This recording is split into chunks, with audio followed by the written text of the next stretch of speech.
Thank you so much sir for the opportunity. બધા ગુજરાતીમાં comfortable છે? ઓકે.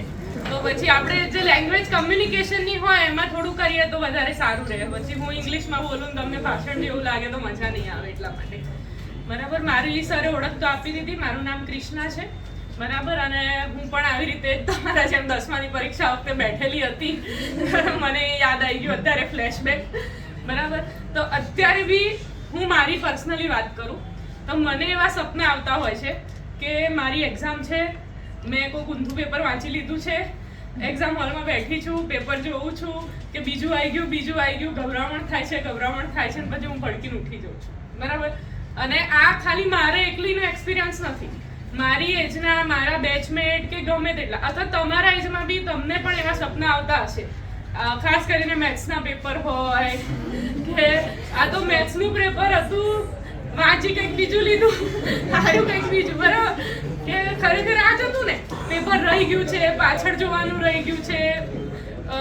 પછી ઉઠીએ તો એમ થાય કે આ સપનું હતું કે ખરેખર પરીક્ષા ક્યારે. પછી યાદ આવે કે અત્યારે તો હવે તો ડોક્ટર બની ગયા, 30 વર્ષના થઈ ગયા, હવે પતી ગઈ એક્ઝામ, હવે નથી આપવાની. બરાબર. તો એ હજુ પણ એ અહેસાસ થતો જ હોય છે. અને તમારે હવે શરૂઆત છે. બરાબર. આ ફર્સ્ટ એક્ઝામ છે. અત્યાર સુધી આપી એ બધી એક્ઝામ જતી રહી, પતી ગઈ, હવેથી ચાલુ થવાની છે. કોઈ એવું કહેતું હોય કે 10માની આપી દીધી પતી ગયું, એવું છે જ નહીં. શરૂઆત છે. બરાબર. કે 10મું આપી દો બસ પછી તો મજા જ છે, એવું નથી. શરૂઆત છે આ. એટલે આપણે જે મહત્વનો મુદ્દો છે અત્યારે તો કે તમારી પરીક્ષાને લઈને જે પણ ટેન્શન, ચિંતા, ગભરામણ એ કેમની ટેકલ કરવી. બરાબર. એના વિશે થોડું ટાઈમ મેનેજમેન્ટ કેમનું બેટર કરી શકો એના વિશે, અને થોડું અત્યારના જે બધા પેરેન્ટ્સ, ટીચર્સની કમ્પ્લેન હોય છે કે મોબાઈલ મૂકો, તો મોબાઈલ વિશે. બરાબર. એના 2-3 ટોપિક પર આપણે થોડી ચર્ચા કરીશું. ઓકે. છેલ્લે પછી ક્વેશ્ચન આન્સર રાખીશું. તમને કોઈને કોઈ પ્રશ્ન સતાવતો હોય તો તમે પૂછી શકો. રાઈટ. થોડું ઇન્ટરેક્ટિવ સેશન રહેશે. હું એકલી બોલ્યા કરું અને તમે સાંભળ્યા કરો, એમાં મજા નહીં આવે. બરાબર. તો સૌથી પહેલા મને તમારામાંથી જ કહેવાનું છે કે પરીક્ષા એવો શબ્દ સાંભળી અથવા તમારું એક્ઝામનું ટાઈમ ટેબલ આવે કે ડેટ આવે તો કોઈ એક વર્ડમાં ફિલિંગ કહેવાની છે કે તમને શું ફીલ થાય. હાથ ઊંચો કરો, હાથ ઊંચો કરો, હાથ ઊંચો કરો. ઊભા નહીં કરું, હાથ ઊંચો કરો. બેઠા બેઠા બોલવાનું છે આપણે. સ્ટ્રેસ આવે. બરાબર. કોઈ બીજું? યસ. એન્ઝાઇટી થાય છે. બીજું કોઈ? યસ. હા. શું બોલતા? ટેન્શન આવે છે. બીજું કોઈ? બીજું કોઈ? એક વર્ડમાં ફીલિંગ. ગભરામણ. બીજી કોઈ ફીલિંગ? કોઈ ડર લાગે છે. યસ. ડર લાગે છે. બીજાને કોઈ બીજી ફીલિંગ કોઈ વ્યક્ત કરવી હોય? કોઈ રિલેક્સ હોય છે? રિલેક્સ કોઈ તો હશે ને. સારું. તો આપણે પહેલા એની જોડેથી સાંભળીએ કે એ કેમ રિલેક્સ હોય છે, આટલા બધા સ્ટ્રેસમાં હોય. થોડો આપણે સેશન પર વધારે ફોકસ કરીશું. અંદર બહાર જઈને વાત કરી લેજો. બરાબર. કે આને તો આવું કીધું ને આને તો આવું કીધું ને પછી હસવાનું એ બધું બહાર જઈને કરી લેજો. બરાબર. તને કેમ રિલેક્સ લાગે પર્ટિક્યુલરલી? એટલે આમ એક્ઝામ મને પૂછે તને પછી પૂછી લઈશ. ચલો અવાજ નહીં કરો. આમ બીક નહીં લાગતી, આવડતું હોય, ખબર પાસ થઈ જશે વાંધો. ખબર છે પાસ થશે. બહુ સરસ. બરાબર. કારણ કે કોન્ફિડન્સ છે ને એનામાં. તમે અંદર વાત કરશો પછી સેશન ઇન્ટરેક્ટિવની જગ્યાએ અમારે ભાષણ બનાવી દેવું પડશે. બરાબર ને. તો થોડું શાંતિથી. એને ખબર છે, એ કોન્ફિડન્ટ છે પોતાનામાં કે હું કરી લઈશ. બરાબર ને. એટલે એને રિલેક્સ રહે છે. પણ આટલો આપણો આખો ક્લાસ છે એમાંથી કદાચ એને 2 જણ નહીં કીધું હોય કે અમે રિલેક્સ છીએ. એ સિવાયના મોસ્ટલી બધાને શું થતો હોય છે? સ્ટ્રેસ થતો હોય, ડર લાગે. તો આપણે સ્ટ્રેસના ફિઝિકલ સિમ્ટમ્સ શું છે? બરાબર. એક તો પહેલા તો સ્ટ્રેસ વિશે જાણીએ. સ્ટ્રેસ એટલે શું? કે કઈ બી એવી ઘટના બની રહી છે કે જેના વિશે વિચારવાથી તમારા વર્તનમાં અને તમારા શરીરમાં ફેરફાર આવે. કોઈ પણ એવી ઘટના, જેમ કે પરીક્ષા છે, જે એક નવી ઘટના બની રહી છે કે જેના લીધે એના વિચાર આવે ત્યારે તમને કંઈક એવું ફીલ થાય અથવા તો એવા વિચારો આવે કે જેના લીધે તમે કંઈક અનકમ્ફર્ટેબલ ફીલ કરો, બરાબર? એવી જ રીતે કંઈ બીજા સ્ટ્રેસ હોય, ઘરમાં કોઈને ઝઘડો થયો હોય, ક્યાંક પડી ગયા હોય, લેટ પહોંચો, એવા નાના નાના તો આખા રોજમરોજના સ્ટ્રેસ હોય. સ્ટ્રેસ લાંબો રહે તો તકલીફ કરે. હવે સ્ટ્રેસ સારો કે ખરાબ, શું કહેવું? કોઈને લાગે સારો? તો સ્ટ્રેસના બે પ્રકાર હોય, એક યુ સ્ટ્રેસ હોય, એક ડી સ્ટ્રેસ હોય. આપણે બહુ ડિટેલમાં નહીં જઈએ. યુ સ્ટ્રેસ એટલે સારો સ્ટ્રેસ. હવે તમને એવું થાય કે સારો સ્ટ્રેસ શું હોય વળી? તો સારો સ્ટ્રેસ એટલે કે જે સ્ટ્રેસ તમને મોટિવેટ કરે, જે સ્ટ્રેસ તમને પુશ કરે, તમારામાંથી બેસ્ટ પરફોર્મન્સ કાઢે, એ સ્ટ્રેસને સારો સ્ટ્રેસ કહેવાય, બરાબર? તો તમે આખો મહિનો વાંચતા હો પણ પરીક્ષાના આગલા દિવસે સૌથી વધારે વાંચી શકો, એ વાત ખરી? મોસ્ટલી બધાને એવું થાય કે રોજ એક ક્વેશ્ચન મૂકીને પતી ગયું, કંટાળો આવે છે ને આમ થાય છે, પણ પરીક્ષાનો આગલો દિવસ હોય ત્યારે બધું ભૂલીને વાંચવા બેસી જાય, ભૂખે ના લાગે, ટીવી યાદ ના આવે, ફોન યાદ ના આવે, બરાબર છે? તો એ સ્ટ્રેસે તમને મોટિવેટ કર્યા વાંચવા માટે, તો એ સારો સ્ટ્રેસ છે, બરાબર? એવી જ રીતે તમે કોઈ ગેમ રમતા હો તો તમને પ્રેશરમાં ક્રિકેટર હોય અને જીતાડવાની છે ટીમને, જેમ કે આપણી ઇન્ડિયાની ટીમ છે કે જે મોસ્ટલી ચેઝિંગમાં સારું રમે છે, કારણ કે એ સારો સ્ટ્રેસ છે, ખબર છે, ટાર્ગેટ ખબર છે, તો એ સ્ટ્રેસમાં રમે છે ત્યારે પૂરું કરી દે છે, ત્યારે એમનું બેસ્ટ પરફોર્મન્સ બહાર આવે છે. તો આપણે જે આ નેગેટિવ સ્ટ્રેસ છે કે જે આપણને ડર ઊભો કરે છે, એને આપણે પોઝિટિવ સ્ટ્રેસમાં કન્વર્ટ કરવાનું, કે જેથી આપણું બેસ્ટ પરફોર્મન્સ એક્ઝામમાં બહાર આવે, બરાબર? તો એ બેસ્ટ પરફોર્મન્સ બહાર લાવવા માટે શું શું કરી શકાય, બરાબર? તો આપણે પહેલાં સ્ટ્રેસ કેમ ઉત્પન્ન થાય છે પરીક્ષાથી એના વિશે ચર્ચા કરીશું. તો એ બી તમારા જોડેથી જ ચર્ચા ચાલુ કરીએ, બરાબર? તો કોઈ એક માણસ હાથ ઊંચો કરશે કે એમને કેમ ડર લાગે અથવા ગભરામણ થાય છે, બરાબરથી કોઈ બી બેઠા બેઠા.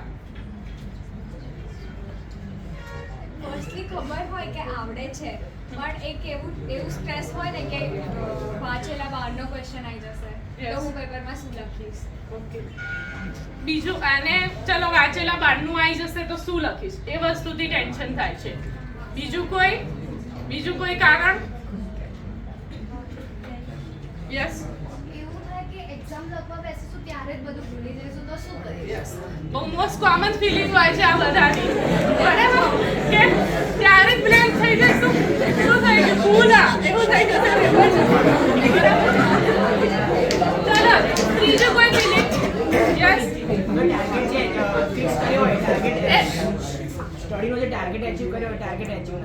ટાર્ગેટ એચીવ ના થાય. યસ, તો તમે નક્કી કર્યું હોય કે હું અઠવાડિયાની અંદર આટલા સબ્જેક્ટ બતાવી દઈશ પણ માંડ 2 પત્યા હોય, બરાબર ને? One of the reason. બીજું કોઈ હજી કઈ પાછળથી?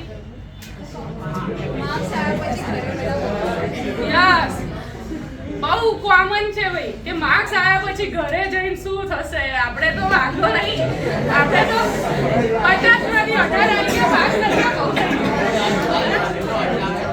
અવાજ ના કરશો પ્લીઝ, પછી મજા નહીં આવે, બરાબર? આપણને ખુદને એવું હોય કે 50 માંથી 18 આવી ગયા, હું તો પાસ છું, આજ ભાઈબંધના એટલા જ છે, બહુ થઈ ગયું. પણ ઘરના લોકો શું કહેશે કે ભાઈ આટલા જ લાવવાના, શું કરીશ તું, બરાબર? તો એ ઓર કોઈ ઓર? યસ, ભાઈ બહેન જોડે કમ્પેર કરશે. હા, ભાઈ બહેન જોડે કમ્પેર કરે, એમાં મોટા ભાઈ બહેન હોશિયાર હોય તો આપણી વાટ લાગી જાય, બરાબર? કે આ ક્યાં ભણ્યો, એવું થાય કે આ ક્યાં ભણ્યો, મારે ભણવાનું આવ્યું, કે આ ક્યાં ભણી, મારે ભણવાનું આવ્યું. બીજા? યસ, પેરેન્ટ્સ અને ટીચર્સની એક્સપેક્ટેશન. યસ, એ સેમ કે આમને કીધું એમ કે ઘરે શું કહે છે, ટીચર્સની તમારા પર એક્સપેક્ટેશન્સ હોય. યસ, બીજું કોઈને હજી આના સિવાયનું કોઈ રીઝન છે જે વિચારીને સ્ટ્રેસ થતો હોય તો? કોઈ એવું ખરું ભાઈ ફેલ થવાનો ડર લાગે કે કોઈ નહીં લાગતો?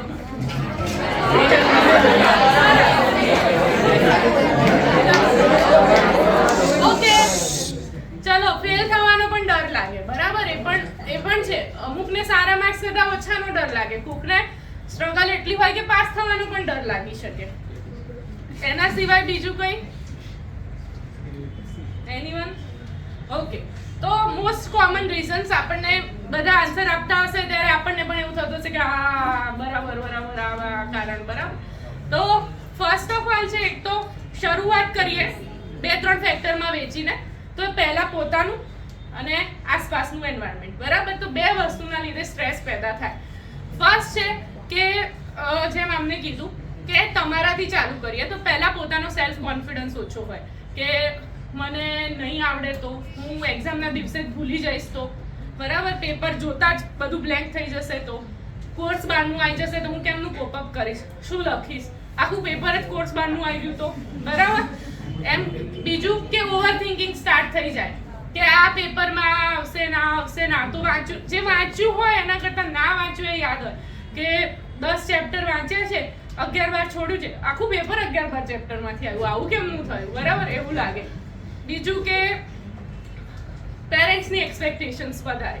તો એમાં પેરેન્ટ્સને એવું હોય કે ભાઈ આટલા માર્ક્સ તો આવવા જ જોઈએ, તો હું એ સ્કોર કરી શકીશ કે નહીં, બરાબર. એ લોકો રિઝલ્ટ જોઈને શું કહેશે, આજુબાજુવાળા શું કહેશે, મારા ટીચર્સ શું કહેશે રિઝલ્ટ જોઈને, મારા સિબલિંગના જોડે કમ્પેર કરશે તો મારું શું થશે, બરાબર. તો એ બધા પણ ફેક્ટર્સ છે જે અફેક્ટ કરતા હોય. તો મોસ્ટલી આ બે મેજર કેટેગરીમાં છે. અને ફેલિયરનો ડર છે એ પણ કોન્ફિડન્સનો પાર્ટ જ છે, બરાબર. ઘણીવાર એવું હોય કે ગ્રાસ્પિંગ પાવર ઓછો હોય તો દરેકની કેપેબિલિટી ઓછી હોય, બરાબર. મતલબ દરેકની કેપેસિટી અલગ હશે. અહીંયા જેટલા સ્ટુડન્ટ્સ બેઠા છે દરેકને દરેક વસ્તુની સમજ સેમ સ્પીડમાં ના પડતી હોય.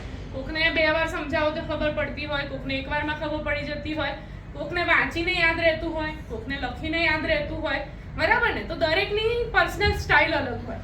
તો હવે આ બધા મેઇન સ્ટ્રેસના કારણો છે. તો હવે આ સ્ટ્રેસમાંથી આ કારણોને આપણે કેવી રીતે રેક્ટિફાઈ કરી શકીએ કે જેથી આપણો સ્ટ્રેસ ઓછો થાય એક્ઝામ ટાઈમે. તો ફર્સ્ટ છે સેલ્ફ કોન્ફિડન્સ બૂસ્ટ કરવા માટેનો. તો સેલ્ફ કોન્ફિડન્સ કેવી રીતે બૂસ્ટ થાય કે તમે રિવિઝન કરો વધારે ને વધારે વાર. બીજું કે તમે એક્ઝામ્સ આપો વધારે ને વધારે વાર, જેથી તમને રિઝલ્ટ આવે તો ખ્યાલ આવે કે હા મારા આટલા તો પરસેન્ટ, મારી કેપેબિલિટી આટલી તો છે જ, તો આનાથી હવે બેટર કરવાનું છે, બરાબર છે. અને પોતાના પર વિશ્વાસ રાખવાનું, ઓવર થિંકિંગ ઓછું કરી શકાય. તો પહેલાં તો રિવિઝન કેવી રીતે કરવાનું, તો સૌથી પહેલાં તો એક ટાઈમ ટેબલ બનાવવાનું હોય શરૂઆતથી. હવે આપણે તો એવા સ્ટેજ પર રહ્યા નથી, 10મું પતવા આવ્યું છે, 1-1.5 મહિનો બાકી છે એક્ઝામમાં, બરાબર. તો હવે ટાઈમ મેનેજમેન્ટ માટેનું આખો એક ચાર્ટ છે કે તમે ટાઈમ મેનેજમેન્ટ કેવી રીતે કરી શકો. તો મોસ્ટ ઇમ્પોર્ટન્ટ શું છે કે તમારે ટાઈમ મેનેજમેન્ટને 2 વસ્તુમાં વેચવાનું, અર્જન્ટ અને ઇમ્પોર્ટન્ટ. ઓકે, 2 કેટેગરી છે, અર્જન્ટ, ઇમ્પોર્ટન્ટ. હવે એના 4 સ્ક્વેર બનાવવાના, બરાબર. એક બાજુ છે most urgent, most important. Okay, એક બાજુ છે અર્જન્ટ બટ નોટ ઇમ્પોર્ટન્ટ, એક બાજુ છે ઇમ્પોર્ટન્ટ બટ નોટ અર્જન્ટ, અને એક બાજુ છે નોટ ઇમ્પોર્ટન્ટ, નોટ અર્જન્ટ. સમજી ગયા 4 ક્લાસિફિકેશન?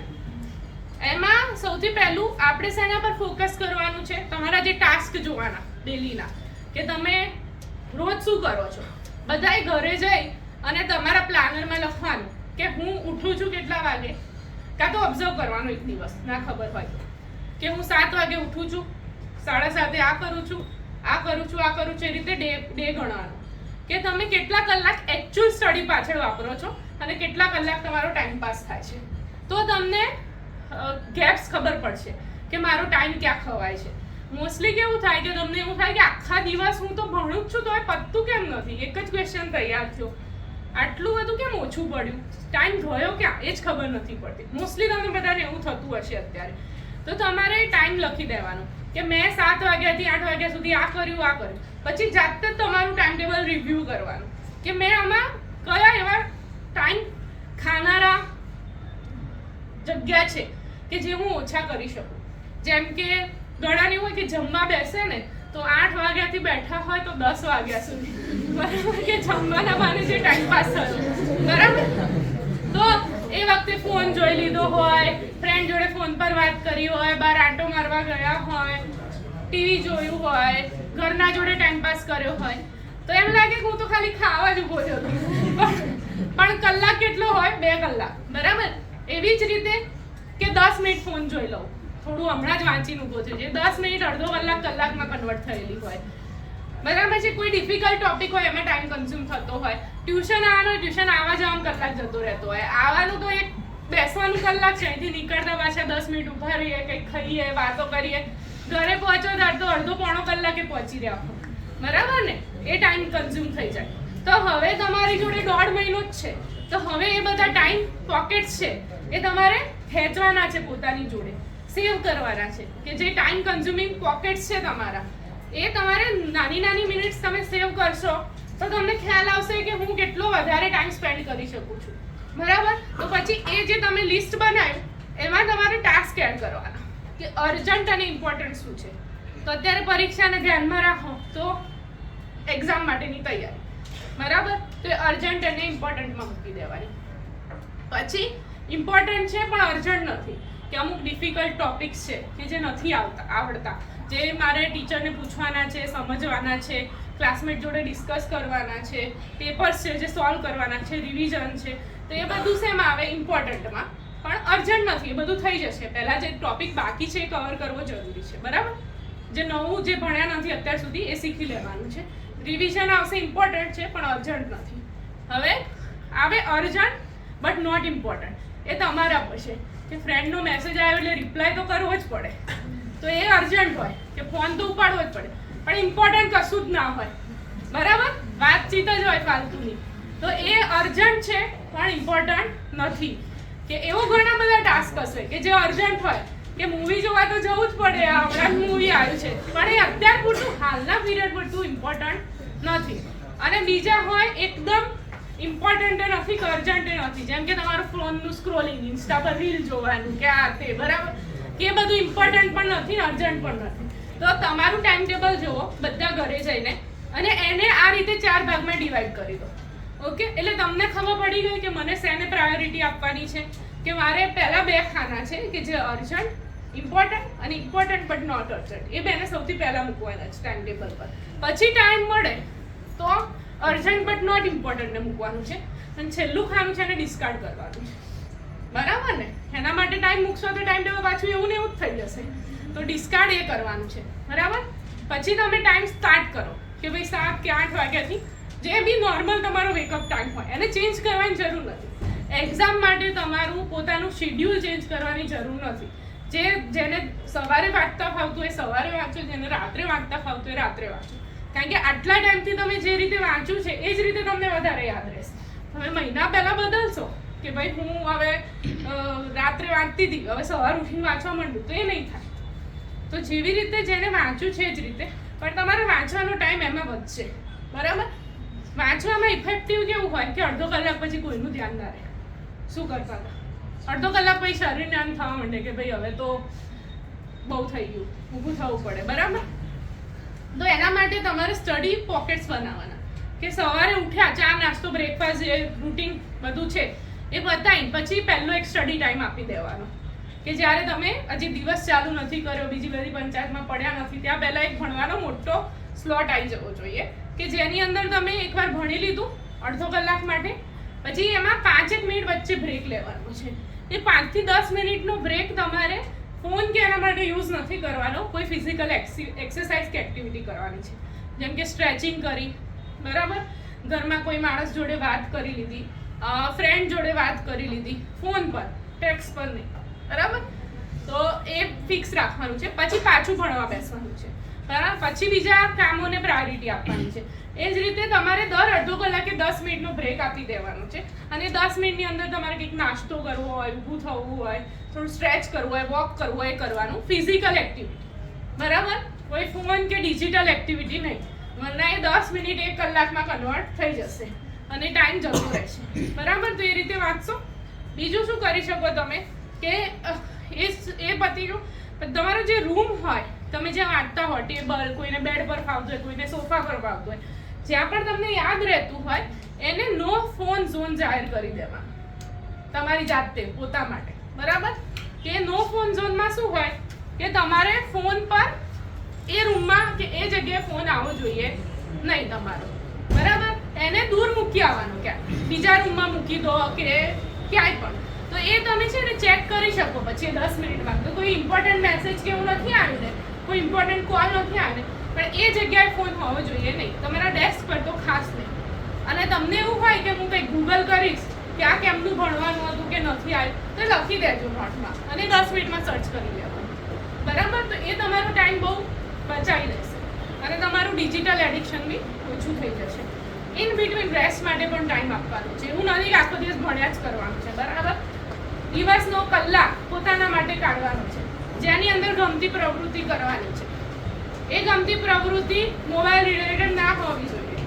બરાબર? એ ગમતી પ્રવૃત્તિની અંદર કોઈ રીડિંગ ગમતું હોય, કોઈને ડાન્સ ગમતો હોય, કોઈને બીજું કંઈ ગમતું હોય, મતલબ જે બી બોયઝ હોય તો ક્રિકેટ ગમતું હોય તો જઈને ફ્રેન્ડને એ ટાઈમ બધાય સેટ કરી દેવાનું કે આપણું ગ્રુપ આટલા વાગે મળશે 1 કલાક ક્રિકેટ રમવા, પછી કલાક.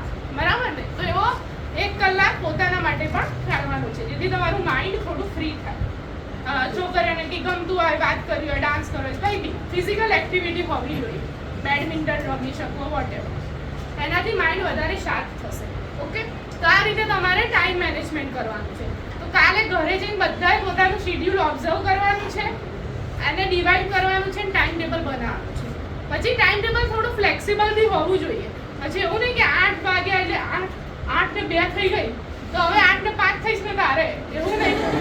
હા, એટલે 8 ને 2 થાય તો ચાલે. પછી એકાદ દિવસ તબિયત ખરાબ હોય કે ના થયું તો ચાલે. બરાબર? થોડું ફ્લેક્સિબલ હોવું જોઈએ. પછી એને લઈને નહીં ચિંતા કરવાની કે આ ટાઈમ ટેબલ તો પત્યું નહીં યાર, આ તો થયું નહીં. બરાબર ને? તમે 3 કલાક જો દિવસના સ્ટડી પર આપશો અને 3 કલાક પ્રોપર વાંચશો, પ્રોપર એટલે એ વખતે તમારું ફોન નથી, ડિસ્ટ્રેક્શન નથી, તમે ફક્ત તમારી બુક્સ છો, તો ધેટ્સ ઇનફ. એટલામાં તમારું થઈ જશે. બરાબર? હવે એ જે 3 કલાક કે 4 કલાક તમે આપેલા છે તો એની અંદર તમારે સબ્જેક્ટ અને બધું ડિવાઈડ કરી દેવાનું. સૌથી સ્ટાર્ટમાં તમારે ડિફિકલ્ટ ટોપિક રાખવાનો કે જે તમને નથી ફાવતા, જે સવારનો પહેલો સેશન હોય સ્ટડીનો અને સ્ટડીનો જે છેલ્લો સેશન હોય થર્ડ ટાઈમનો, એની અંદર તમારે ઇઝી રાખવાનું કે જે તમને ઓલરેડી આવડે છે, રિવાઇઝ કરવાનું છે, જેથી તમે ઇઝીલી એને કરી શકો. બરાબર છે? તો સૌથી પહેલાં સવારનો જે ડિફિકલ્ટ હોય એમાં તમને જે ડિફિકલ્ટી પડે એ લખી દો, તમારે ટીચર્સને પૂછી લો. બરાબર? એટલે તમે સવારમાં ફ્રેશ હશો ત્યારે ડિફિકલ્ટ વસ્તુ કરી શકશો. પછી જ્યારે તમે ટાયર્ડ હશો 3-4 કલાક પછી ડિફિકલ્ટ સબ્જેક્ટ લઈને બેસશો કે જેમાં સમજ નથી પડતી તો એ તમને અઘરું પડશે. બરાબર? તો એ ટાઈમે જ્યારે તમે થોડા થાકેલા હો ત્યારે અમુક ઇઝી, જેમ કે ગુજરાતી આવતું હોય કે તમારે ઇંગ્લિશ ટેક્સ કે જે ઇઝી હોય, કે જે તમને ફાવતું હોય, જે સબ્જેક્ટ ગમતો હોય. મને મેથ્સ હતો એવી રીતે કે મને હું ફ્રી બહુ થાકી હોય તો ચલો હવે મેથ્સ કરી લઈએ એવું.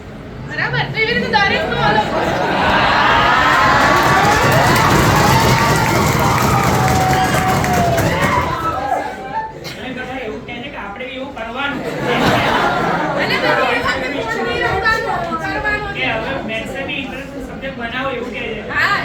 મારો ફેવરેટ સબ્જેક્ટ હશે. બરાબર?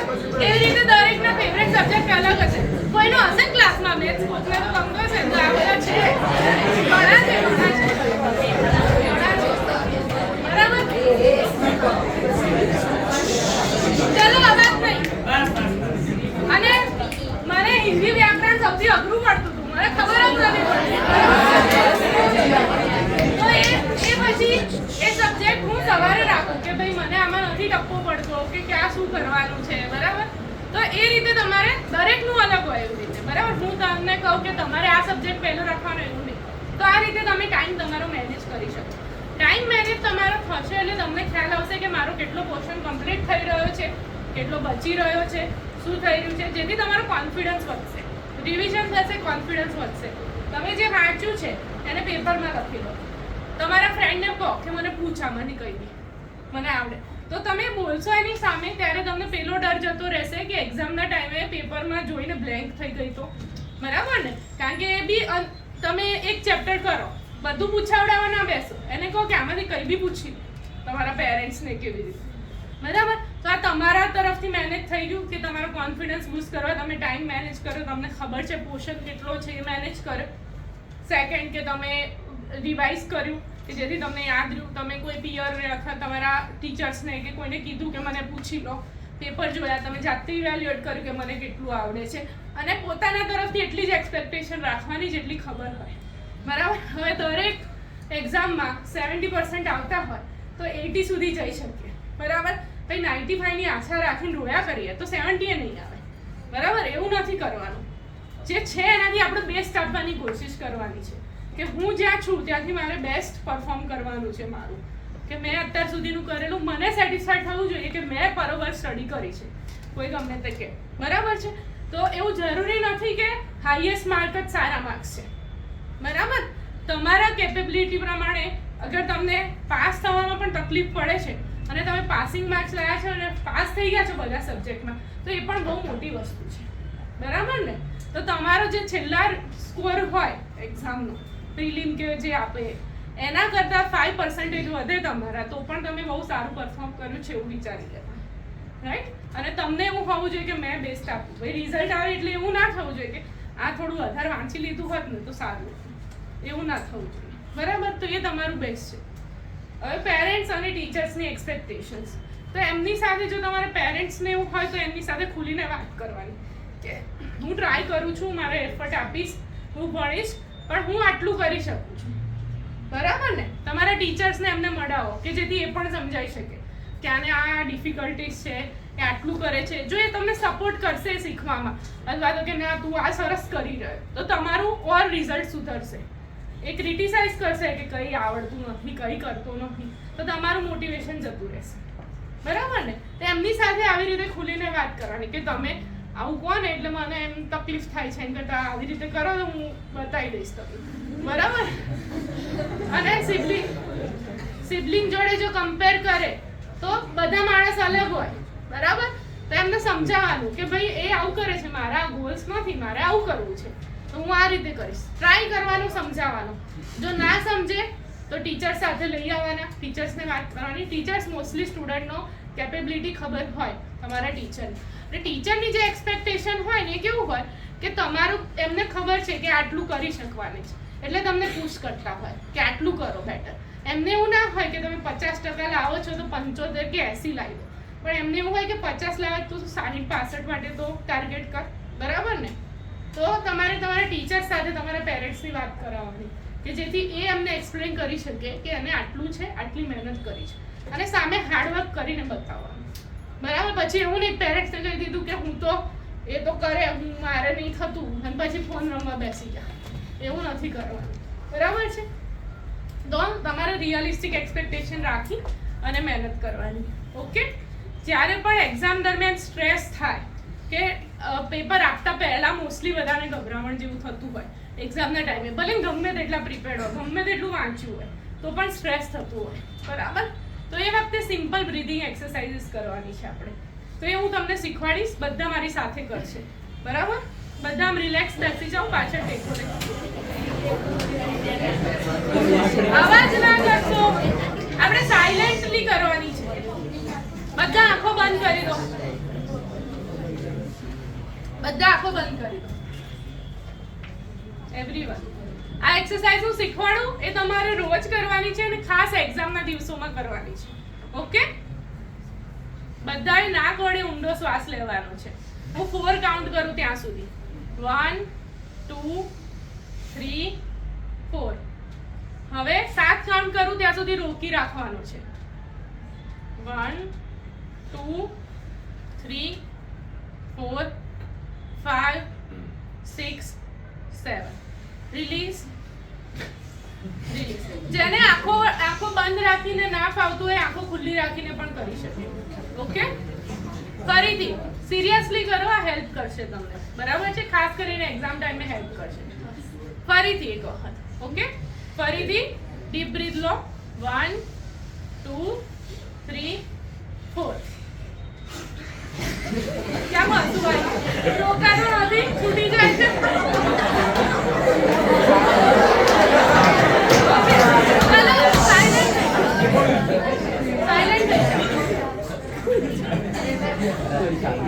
અવાજ નહીં કરો.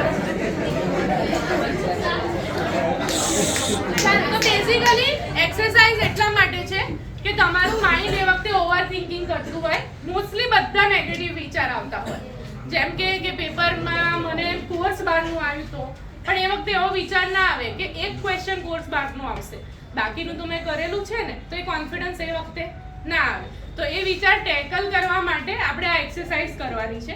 આ એક્સરસાઇઝનો મેઇન એમ શું છે કે જ્યારે તમે બ્રીથ લો ઊંડો, બરાબર, શ્વાસ લો છો, ત્યારે તમારું ધ્યાન શ્વાસ લેવા પર જાય છે કે હું શ્વાસ લઈ રહી છું. હવે રોકી રાખવાનો છે. તો એ જે વિચાર છે એ થોડા ઓછા થાય, બરાબર? રોકી રાખ્યો પછી મારે કાઢવાનો છે. એવું તમે 5-7 મિનિટ કરશો એટલે તમારી જે બેચેની છે એ ઓછી થશે. બીજું કે જે વિચાર તમને પરેશાન કરતો હતો એ પણ થોડો ઓછો થશે, બરાબર? તમે કોઈ વિચારને રોકવા જાઓ ને, કંટ્રોલ કરવા જાઓ ને, તો એ વિચાર વધી જાય. જેમ કે હું તમને બધાને એવું કહું કે અત્યારે સફરજન વિશે નથી વિચારવાનું, સફરજન વિશે જરાય નથી વિચારવાનું. તો પહેલો થોટ શું આવશે? લાલ સફરજન, બરાબર ને? તો એક્ઝામ વખતે એવું થશે, તમે એવું વિચારશો ને કે મારે આ નહીં વિચારવાનું કે ફેલ થઈશ કે આ નહીં આવે, તો એવું નહીં થાય, બરાબર? તો વિચારને શું કરવાનો છે કે હા મને બીક લાગે છે કોર્સ બારનું આવશે, ઓકે કંઈ વાંધો નહીં, હું અત્યારે શ્વાસ લેવા પર ફોકસ કરું, બરાબર છે? તો ફોકસ શિફ્ટ કરવાનું છે અને જેટલું ઓક્સિજન બ્રેનમાં જશે એટલું બ્રેન એક્ટિવલી કામ કરશે. ડીપ બ્રીધિંગથી તમારા બ્રેનનું કોન્સન્ટ્રેશન વધે, ઓકે? તો તમે ફોકસથી એક્ઝામ લખી શકશો. અને તમે જનરલી જોયું હશે તમે પહેલો બીજો ક્વેશ્ચન લખવામાં થોડી સ્ટ્રગલ પડે, પછી થોડું જેમ અડધો 1 કલાક પાસ થાય ને એટલે તમે બહુ જ સારી રીતે ફટાફટ યાદ આવવા લાગે, બરાબર? કારણ કે તમારું ફોકસ શિફ્ટ થઈ ગયું છે હવે પ્રશ્નોના આન્સર આપવામાં, પેલા બધા વિચારોથી જઈ. અમુકને મગજમાં ગીતો વાગતા હોય, વાગે છે, તો એ બધું તમારું ફોકસ શિફ્ટ થતું હોય, બરાબર? તો આપણે ફોકસ એક્ઝામ પર લાવવા માટે એક્સરસાઇઝ કરવાની છે.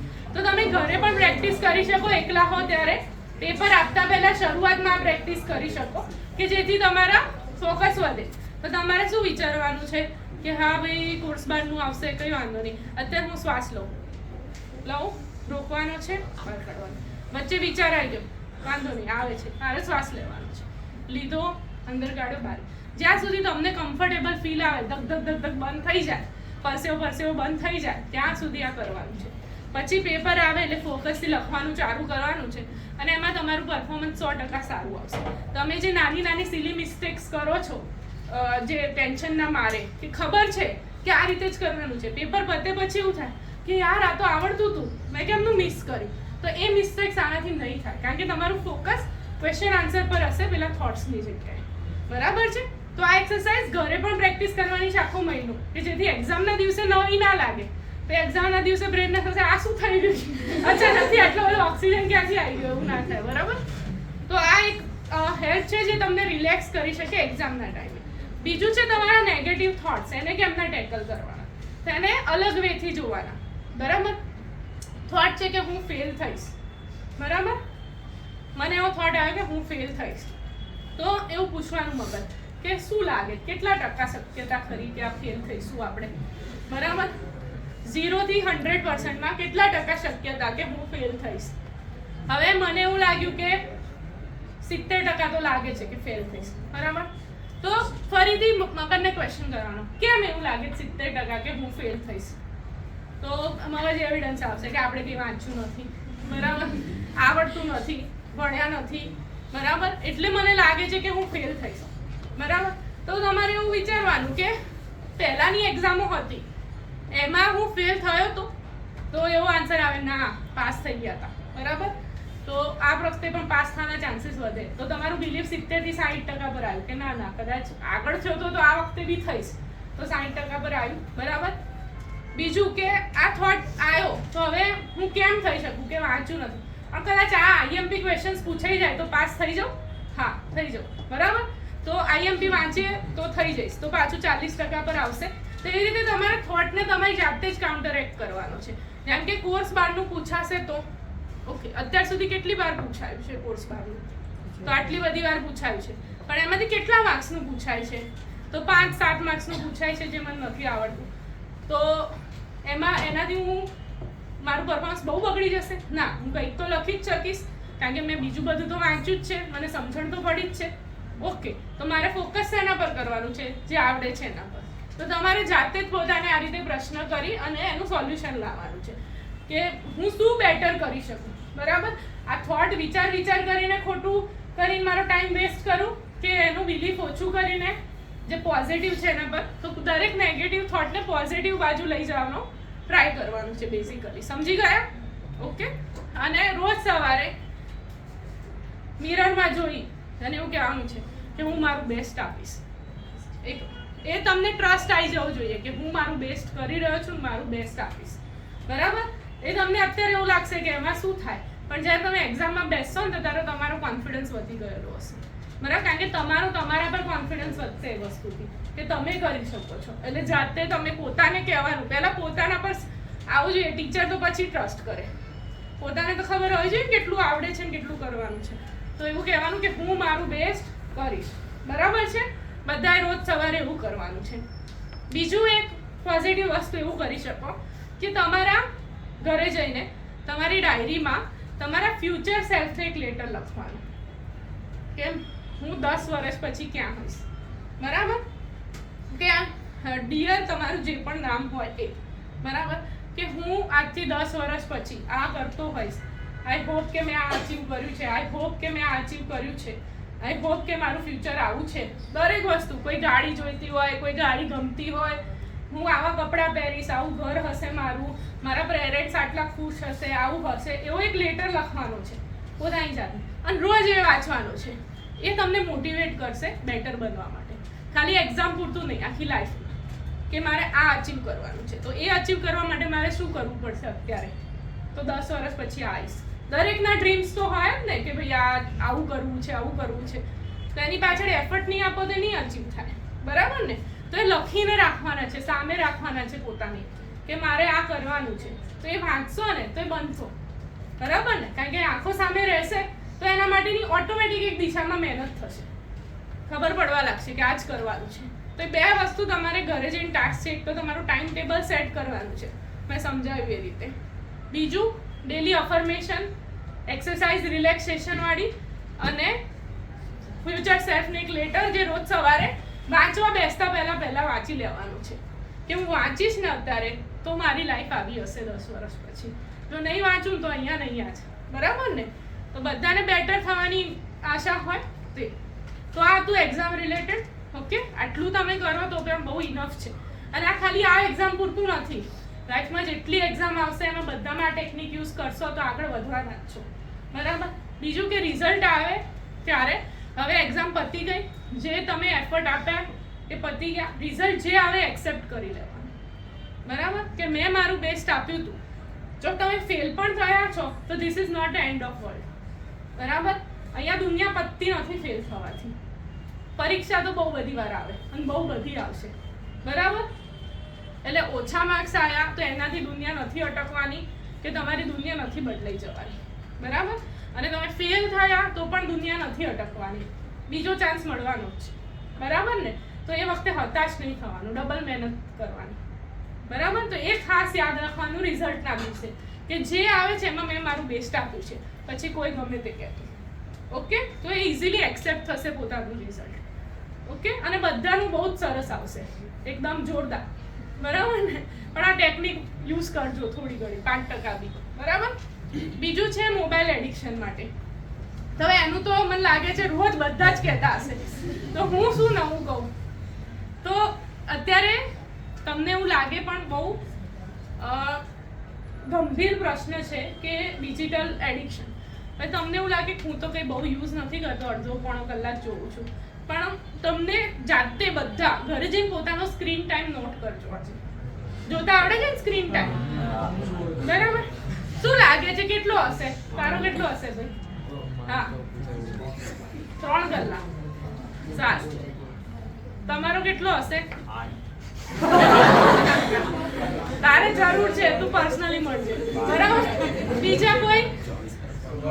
તમારો 40 મિનિટ. કાલે સ્ક્રીનશોટ આપશે 40 મિનિટ. બરાબર? તમને લાગે છે 40 મિનિટ, ઘરે જઈને ચેક કરજો. ઓકે?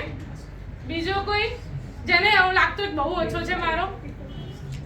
અને એવરેજ 3 કલાક તો હશે બધાનો. 5 કલાક? 8 કલાક. ચલો, ઓન એવરેજ આ બાજુથી તો 8 કલાક આવે છે, આ બાજુથી 3 કલાક જેવું છે. બરાબર? સર, રિયાલિટી ચેક કરજો. આજે બધાએ ઘેર જઈને રિયાલિટી ચેક કરવાની છે. અમારે ઘણા પેશન્ટ એવા આવે છે કે જે હજુ 5મા 6થા ધોરણમાં હોય એના પેરેન્ટ્સ લઈને આવે કે આખો દિવસ ફોન યુઝ કરે છે, ભણતો નથી, અને ફોન યુઝ કરવાના લીધે ઘણા બધા માનસિક બીમારીઓ થઈ શકે.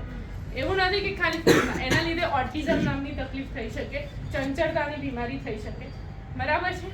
ઇઝી બધી વસ્તુ મળી જાય તો હું હમણાં મંગાવી લઉં આના પરથી, સ્વિગી પરથી, મમ્મી જઈને લેવા જવાનું કહેતો ના ફાવે. બરાબર? તો આળસપણું વધતું જાય, મોટિવેશન ઘટતું જાય, દરેક વસ્તુ મહેનત કરવાની ભાવના ઓછી થતી જાય. બરાબર? તો એવા ઘણા બધા કેસ આવે છે કે જેમાં મેઇન કન્સર્ન એ હોય બાળકના વર્તનમાં એટલી તકલીફો હોય કે ફોન ના આપો તો બધું તોડી કાઢે, ફોડી કાઢે, ઘરમાં ટીવી ફોડી નાખ્યા છે, ફોન તોડી નાખ્યા છે, અને એ બાળકો એટલા મોટા નથી તમારા જેટલા પણ, એ હજુ 5મા 6થા ધોરણમાં ભણે છે. એવા બાળકો છે કે જે પોતાના ફોન પરથી ઓનલાઈન કોઈ પણ વસ્તુ મોંઘી મંગાવી દે છે. બરાબર છે? જે ગુસ્સો એટલો કરે છે ફોન ના મળે ત્યારે કે એ લોકોને બધું તોડવું પડે છે કે ફોન, એ લોકોને પછી ગિલ્ટ થાય કે મેં આવું કર્યું. બરાબર? અને એક ટાઈમે પછી ગિલ્ટ પણ જતું રહે, ખાલી જોઈએ છે. બરાબર? એનું મા બાપ રડતા હોય કે અમારી જોડે એટલા પૈસા પણ નથી કે એને આવું લઈ આપીએ તો પણ. બરાબર? બીજું કે એ લોકોને ભણતા પણ ફોન જોઈએ, એક્ઝામમાં ફોન ના તો લખાય નહીં, એવું થઈ ગયું છે કે લખતા તો ફાવતું જ નથી, હવે ટાઈપ કરતા જ ફાવે. લખવા જાવ તો આંકડા કામ નહીં કરતા, પેપર હવે ઓનલાઈન આપવા પડશે. બરાબર? તો એ હદ સુધી તકલીફ થઈ શકે. અને પછી મેડિકેશન સ્ટાર્ટ કરવી પડે છે યુએસમાં ને એમાં, અને આપણે પણ 1-2 જગ્યાએ એવા સેન્ટર છે કે જ્યાં રિહેબમાં મૂકવા પડે છે. ડિજિટલ જેમ દારૂનો નશો હોય અને એને છોડાવવા માટે આપણે રિહેબ સેન્ટરમાં મૂકીએ ને, એવી રીતે એ લોકોને રિહેબ સેન્ટરમાં મૂકવા પડે છે કે જેથી એ લોકો એનાથી દૂર રહે, ફોન દૂર રહે. બરાબર? અને એના માટેની મેડિકેશન સ્ટાર્ટ કરવી પડે છે. અને એવા એક્ઝામ્પલ રૂટીનલી તમે તમારા આજુબાજુમાં પણ જોશો ને તો પણ મળશે. બરાબર? અને એ ટાઈમ તમને એવું લાગે કે આ વસ્તુ મને રિલેક્સ કરી રહી છે, કે હું આ એન્જોયમેન્ટ માટે કે શાંત થવા કે ચલો ફ્રેશ થવા યુઝ કરું છું. અલ્ટિમેટલી એ તમને વધારે ટાયર્ડ બનાવે, કારણ કે એની અંદર તમે જેટલું ફોકસ આપો ને એટલું તમારા બ્રેનના ન્યુરો ટ્રાન્સમીટર હોય સિરેટોનિન અને ડોપામિન, બરાબર, એ ઓછા થઈ જાય, એમાં વપરાઈ જાય, અથવા તો એને એટલી બધી સર્જ મળે ફ્રેશનેસ માટે કે જ્યારે નોર્મલ એક્ટિવિટી થાય ત્યારે તમને એમાં મજા જ ના આવે. બરાબર? ફોન રમો તો જ મજા આવે, બીજું કંઈ કરો તો મજા ના આવે. અને અલ્ટિમેટલી તમે થાકી જાઓ, આંખો દુખવા મળે, માથું ભારે થઈ જાય, સૂઈ જવું પડે. બરાબર? તે તમને ફ્રેશ નથી કરતું, વધારે ટાયર્ડ બનાવે છે. ઓકે? તો એવું નથી કહેતી હું કે તમે જરાય યુઝ ના કરો અથવા તો તમે ફેંકી દો ફોન, એવું નથી. તમે યુઝ કરો, પણ એનો ટાઈમ સ્લોટ રોજ નક્કી કરી દેવાનો છે કે આ ટાઈમ સિવાય ફોન બીજા રૂમમાં જોઈએ, જોડે ના જોઈએ. બરાબર? કે મારે આ 10 થી 11નો ટાઈમ છે જ્યાં હું બહુ જ ફ્રી હોઉં છું, મેં ભણી બી લીધું હોય છે, ટાર્ગેટ થોડો અચીવ થઈ ગયો હોય છે લીધું, તો એ અડધો કલાક હું ફોન જોઈશ. ઓકે? અને સાંજે અડધો 1 કલાક, આખા દિવસનો કલાકથી 1.5 કલાકનો ટાર્ગેટ બધા સેટ કરી દેજો. ઓકે? સ્ક્રીન ટાઈમ પછી ચેક કરજો અને એવી એપ નાખી દો કે જે ઓટોમેટિક 1-1.5 કલાક પછી તમારી જે સોશિયલ મીડિયા અને ગેમિંગ એપ છે એને શટ કરી દે. બરાબર? એવી એપ્સ છે જ અવેલેબલ, તમને ખબર જ હશે. પણ કારણ કે જાતે નહીં કંટ્રોલ થાય, જાતે રોકવા જશો ને કે હું મૂકી દઈશ, 5 મિનિટ જોઈ લે દે, 5 મિનિટ જોઈ લે દે, એવું થશે. એટલે એ એપ્સ આવે છે કે જે ઓટોમેટિક તમને શટ કરી દે, તમને લોગ આઉટ કરી દે અને 24 કલાક પછી જ ખુલે પાછી. તો એ બધાએ ડાઉનલોડ કરી દેવાની છે. બરાબર? સ્ક્રીન ટાઈમ ફિક્સ કરી 1.5 કલાકનો, એમાંય ફિક્સ ટાઈમ કે આટલો જ ટાઈમ વાપરવાનો છે, એ સિવાયના ટાઈમમાં ફોન શટ થઈ જાય. બરાબર છે? અને ભણતી વખતે ખાસ ફોન સાથે નથી રાખવાનો, તમારું સ્ટડી ટેબલ નો ફોન ઝોન હોવું જોઈએ. પછી આઈપેડ ને એ બધું નહીં હો, કશું જ નહીં, ડિજિટલ ડિવાઇસ કશા જ નહીં. ફોન ડેસ્ક પર બેસો એટલે ખાલી તમારી બુક્સ, પેન ને પેપર. ઓકે? તો એ બધાએ કરવાનું છે. આજે સ્ક્રીન ટાઈમ જોવાનો છે કે આટલો બધો છે, મારો ટાઈમ આમાં કન્ઝ્યુમ થાય છે. તો ટાઈમ ટેબલ બનાવશો ને એટલે જ ખબર પડી જશે કે ટાઈમ પોકેટ જે ખવાઈ જતું હતું ને આમાં ખવાતું હતું. બરાબર ને? તો એ ઓછું કેમનું થશે તો એ રીતે. બરાબર? એવું પછી તમે જોજો તમારા સ્ટડીમાં ને બધામાં કેટલો ચેન્જ આવશે. અને કોઈ એક હેબિટ લખવાની છે કે હું ડેવલપ કરીશ, અથવા તો હોબી, તો ફોનના જગ્યામાં એ હોબી કરવાની છે જેથી તમારો ટાઈમ પણ જાય અને તમને મજા પણ આવે. જેમ કે કોઈને ક્રિકેટ ગમતું હોય, બેડમિન્ટન, વોટેવર, તમારે જેવી હોબી અથવા શીખવું છે, કંઈ ગ્રોથ કરવો છે, રીડિંગ કરવું છે, કોઈ મોટિવેશન સ્પીચીસ સાંભળવી છે, જે પણ, બરાબર ને? તો એ તમારે લખવાનું છે. ન્યૂઝપેપર બી વાંચી શકો કે ખબર તો પડે દુનિયામાં શું ચાલી રહ્યું છે, બરાબર? તો કંઈ પણ એ હોબી લખવાની છે ટાઈમ ટેબલની સાથે, અને ફોનની જગ્યાએ હોબી ડેવલપ કરવાની છે. ઓકે, તો તમારા ટાસ્ક 4-5 થઈ ગયા ઘરે જઈને, બરાબર છે? કે એક તો ટાઈમ ટેબલ બનાવવાનું છે, બધાએ થોડું ફ્લેક્સિબલ રહી શકે, જે ટાઈમ ભણો એ નો ફોન ઝોન જાહેર કરવાનો છે, બરાબર? મેડિટેશન રોજ કરવાનું છે, પોઝિટિવ થોટ્સ બોલવાના છે જાતે મિરરમાં જોઈને કે હું મારું બેસ્ટ આપીશ અને હું કેપેબલ છું, બરાબર? 2 વસ્તુ ખાસ બોલવાની છે કે હું કેપેબલ છું અને હું મારું બેસ્ટ આપીશ, બરાબર છે? અને આટલું બી બહુ જ છે કરશો. અને ટાઈમ ટેબલમાં રોજ જોવાનું છે કે કેટલું થઈ શક્યું આપણાથી, બરાબર? રિવિઝન કરવાનું છે, ડિફિકલ્ટ ક્વેશ્ચન પૂછવાના છે અને પોતાના થોટને કાઉન્ટર કરી અને પોઝિટિવિટી તરફ લઈ જવાના છે. અને લેટર ટુ સેલ્ફ ખાસ નથી ભૂલવાનું, બરાબર? એ તમને સૌથી હાઈએસ્ટ મોટિવેટ કરશે. ઓકે, તો એટલું કરશો બધા? હા. હવે બધા જોડે નોટ ને પેન છે? જેટલા જોડે હોય તો તમારે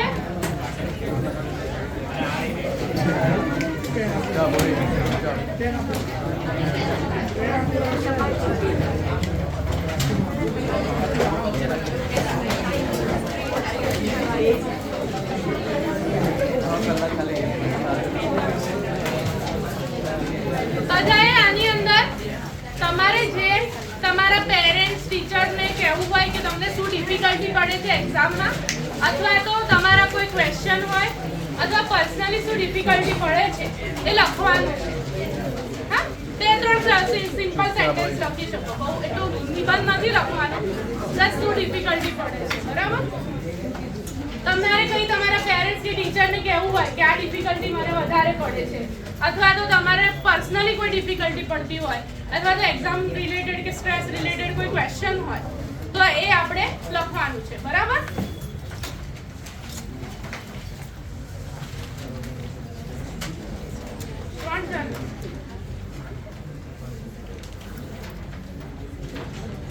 નામ કેવું લખવાનું નથી, એટલે એનોનિમસ રહેશે, બરાબર? એટલે જે લખવું એ લખી શકો. છુપાઈને લખો, એક છુપાઈને લખી દેજો, જેમ આજુબાજુવાળાને ખબર ના પડે.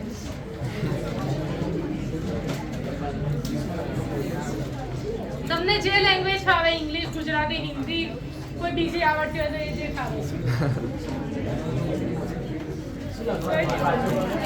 પાછું ભૂલી ગયા. કોઈ એક્ઝામ રિલેટેડ ક્વેશ્ચન હોય, તે પેરેન્ટ્સ કે ટીચર્સને એક્ઝામ રિલેટેડ કંઈ કહેવું હોય, અથવા તો કંઈ પણ એક્ઝામ રિલેટેડ, સ્ટ્રેસ રિલેટેડ કંઈ બી એ લખવાનું છે. ઓકે, તમને જે ડિફિકલ્ટી પડતી હોય, પેરેન્ટ્સ ટીચર તરફથી કંઈ સોલ્યુશન જોઈતું હોય, અથવા તો તમારો કોઈ ક્વેશ્ચન હોય તો એ લખવાનું છે.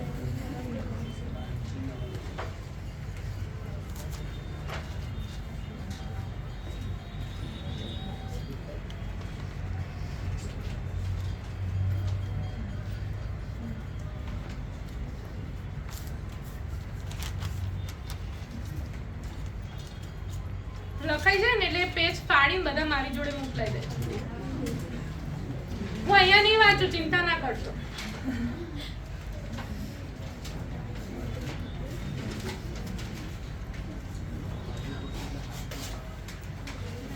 વાંચી શકાય એવા અક્ષર મળે?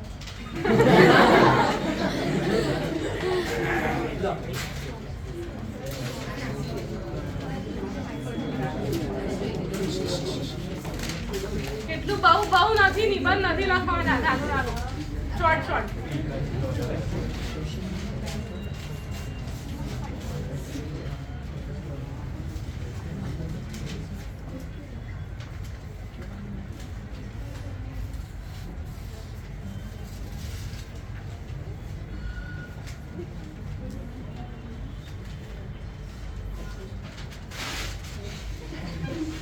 ઓકે, એવું હોય તો પતી જાય પછી બી તમે આપી શકો.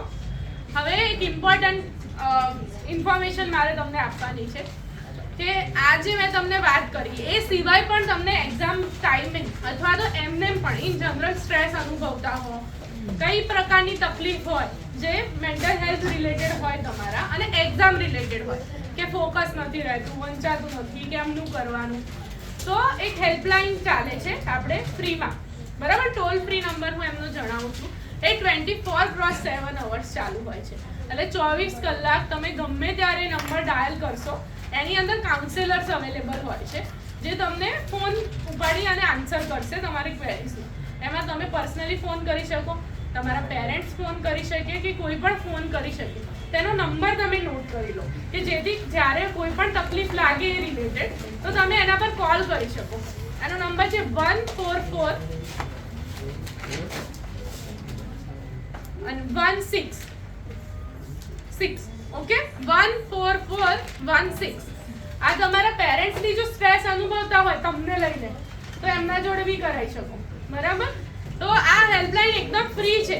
ફોન કરો, તમને કાઉન્સેલિંગ, હેલ્પ બધું પ્રોવાઈડ થશે. એક્ઝામના દિવસે, રિઝલ્ટના દિવસે નેગેટિવ કોઈ પણ થોટ્સ આવતા હોય તો એકદમ આપણા ગુજરાત એટલે ઇન્ડિયન ગવર્મેન્ટની છે, એમાં ગુજરાતમાં પણ સેન્ટર છે, બરાબર. અને તમને જે લેંગ્વેજ કમ્ફર્ટેબલ હોય, હિન્દી, ઇંગ્લિશ, ગુજરાતી, બહુ બધી લેંગ્વેજ છે, બરાબર. તો એના માટે પેલું 1 દબાવો 2 દબાવો એવું હશે, બરાબર. એ લેંગ્વેજમાં તમે વાત કરી શકો. તો બધા નંબર યાદ રાખજો જેથી ક્યારે પણ પ્રોબ્લેમ આવે તો એ નંબર પર તમે ફોન કરી શકો. અપાર્ટ ફ્રોમ ધીસ યાદ રહ્યો નંબર? કોઈને કોઈ ક્વેશ્ચન આન્સર છે પર્ટિક્યુલરલી એક્ઝામને લઈને કે સ્ટ્રેસને લઈને કે બીજી કોઈ રીતે, ટાઈમ, ડિજિટલ એડિક્શન, કંઈ કહેવું છે કે પૂછવું છે કોઈને પણ હાથ રેસ કરીને પૂછી શકે.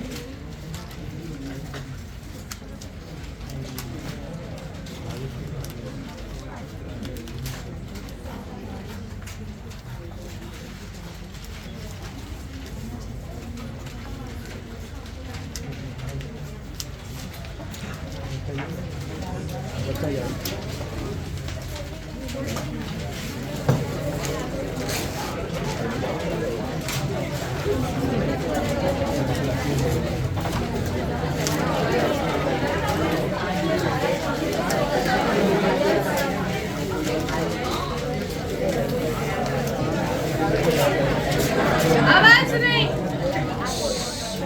બસ હવે બધા આપી દો, મૂકી દો, લખાઈ ગયો. ચલો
બીજી બધી વાતો ના કરશો, શાંતિથી બેસો.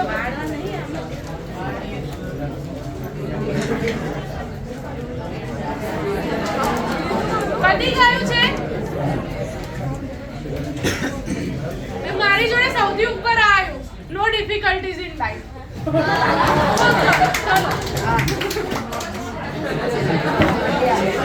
આઈ હોપ કે તમારા બધાની લાઈફમાં કઈ ડિફિકલ્ટીઝ ના રહે. એને લખ્યું કે બધા જ એવું લખે, રાઈટ?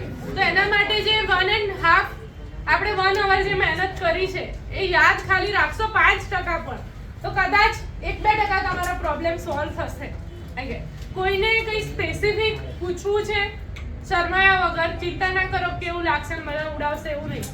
હા, કંઈ પણ કોઈને પણ પૂછવું છે.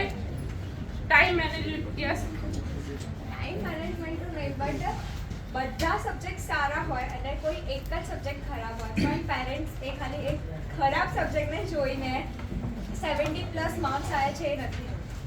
યસ, તો તમારા પેરેન્ટ્સને લઈને આવો મળે. આપણે પેરેન્ટ્સનું પણ સેશન લઈશું જેમાં એમને પણ આ બધી વસ્તુઓ વિશે સમજાઈ શકે. અત્યારે તમે સાંભળો પ્લીઝ. જો આમનો ક્વેશ્ચન છે કે પેરેન્ટ્સ અમુક વસ્તુ પોઝિટિવ વસ્તુ પર ફોકસ નથી કરી રહ્યા, નેગેટિવ વસ્તુ પર કરી રહ્યા છે, બરાબર? તો એક આનો પોઝિટિવ આસ્પેક્ટ એ છે કે તમારા પેરેન્ટ્સ તમારું બેસ્ટ જોવા માંગે છે, એટલે જે તમારી કમી છે એના પર ફોકસ કરીને એને પુશ કરવાનું કહે છે, રાઈટ? તો તમે એને એ ડિફરન્ટ વેમાં જોઈ શકો, રાધર કે મારા પેરેન્ટ્સ મને કેમ આટલું બધું, એ એક પોઝિટિવ વસ્તુ છે. બીજું કે જ્યારે આવું થાય તો ફ્રસ્ટ્રેટેડ ફીલ થાય કે હું આટલું સારું પરફોર્મ કરી રહ્યા છું છતાં એ લોકો આ નથી જોઈ રહ્યા, બરાબર? મને કમ્પેર કરે છે. તો તમે શાંતિથી તમારા પેરેન્ટ્સ સાથે કન્વર્સેશન કરી શકો કે તમે આ બધા જુઓ પણ આ મારું વીક પોઈન્ટ છે અને હું મેક્સિમમ એફર્ટ કરી રહી છું કે આની અંદર હું સારું પરફોર્મ કરું પણ મારાથી નથી થઈ રહ્યું, છતાં પણ તમને એવું લાગતું હોય તો આપણે મારા ટીચર સાથે મળીએ, તમે એમની સાથે વાત કરો. મોસ્ટલી તમારા ટીચર્સ તમારા પેરેન્ટ્સને એનું સોલ્યુશન આપશે, સમજાવશે. તમે સમજાવશો એમાં કદાચ નહીં માને, બરાબર? પણ હા, તમારે તમારા ટીચર સાથે એ પ્રોબ્લેમ સોલ્વ કરી શકો અને મોસ્ટલી તમારા ટીચર એ વસ્તુ તમારા પેરેન્ટ્સને સમજાવશે કે કેટલી એક્સપેક્ટેશન તમારી સાથે રાખે અથવા તો જો ડિફિકલ્ટ છે તેમાં કેમનો સપોર્ટ કરે. ઓકે, પણ તમારે એ વસ્તુથી બોધર થયા વગર તમે કેવી રીતે કે કદાચ એમને એવું છે કે હું ઓર બેટર કરું, એને પોઝિટિવ વેમાં લઈ અને તમે જે સારું કરી રહ્યા છો એના પર ફોકસ કરો, રાઈટ? હા, સેલ્ફ કોન્ફિડન્સ ને ઓવર કોન્ફિડન્સમાં ચેન્જ ના થવા માટે શું કરવું? એ ખબર પડી જશે, બરાબર? સેલ્ફ કોન્ફિડન્સ એટલો હોય કે મને આવડે છે, બરાબર? ઓવર કોન્ફિડન્સ એટલે વાંચ્યું ના હોય છતાં એવું હોય કે આવડે છે, બરાબર? પ્રિપેર ના કરે. ઇફ સો એક્ઝામ છે આજે અને ગઈકાલે મને છે મારા પર કોન્ફિડન્સ કે હા મેં વાંચ્યું છે અને એવું નથી કે એ કોન્ફિડન્સમાં હું ફરીથી રિવાઇઝ નથી કરતી, તો એ તો ઓવર કોન્ફિડન્સ થઈ ગયો. હા, એ ઓવર કોન્ફિડન્સ છે. તો એ વખતે શું કરવાનું કે એક્ઝામ પેપર લખી કાઢવાનું, બરાબર? કે મને કેટલું આવડે છે, પોતાનું નોલેજ ચેક કરતા રહેવાનું કે તમારું કોઈ પ્રીવિયસ એક્ઝામ પેપર હોય કેવું, ખરેખર કોન્ફિડન્સ સાચો પણ હોય કે તમને આવડે જ છે અને તમે એટલે રિલેક્સ છો, બરાબર? અને ઘણીવાર એવું હોય કે ના આવડે છે, જોયું જશે, બરાબર? તો એ વખતે જો તમે રિવિઝન કરવા બેસો તો મેં કીધું કે કોઈને કહેવાનું કે આ ચેપ્ટર પૂછી લે તો કંઈ પણ, બરાબર? તો નહીં આવડે તો ઓટોમેટિક રિયલાઇઝેશન થઈ જશે કે ના મારો ઓવર કોન્ફિડન્સ છે. તો એ તમારું નોલેજ ચેક કરાવતા રહેવાનું તમારા ટીચર્સ સાથે અથવા તો તમારા પીયર્સ સાથે, બરાબર ને? જેથી તમને ખ્યાલ આવી જશે. Thank you. ગેંગ વાળીને કોઈ સવાલ નથી કરવો? બહુ સવાલો છે. અમુક વખત ઘરમાં ફેમિલી પ્રોબ્લેમ્સ થતા હોય જેના કારણે ફોકસ નહીં થતું. યસ, એ વસ્તુ કોમન છે કે જ્યારે ઘરમાં વાતાવરણ એવું હોય કે તમે સ્ટડી ના કરી શકતા હો તો એવું હોય તો તમારા પેરેન્ટ્સને આ હેલ્પલાઇન આપી છે, એના સાથે તો તમે પર્સનલી મળી શકો જેથી કંઈક સોલ્યુશન આવી શકે મિડ ગ્રાઉન્ડ, અથવા તો તમે આ વસ્તુ ફેમિલીમાં એક્સપ્રેસ કરી શકો કે મને મારા ભણવા પર આ વસ્તુની અસર થાય છે, તો કદાચ તમને થોડો સેપરેટ સ્ટડી ટાઈમ પ્રોવાઈડ કરે અથવા તો તમારા સુધી જે ટેન્શન છે ના પહોંચે, બરાબર છે?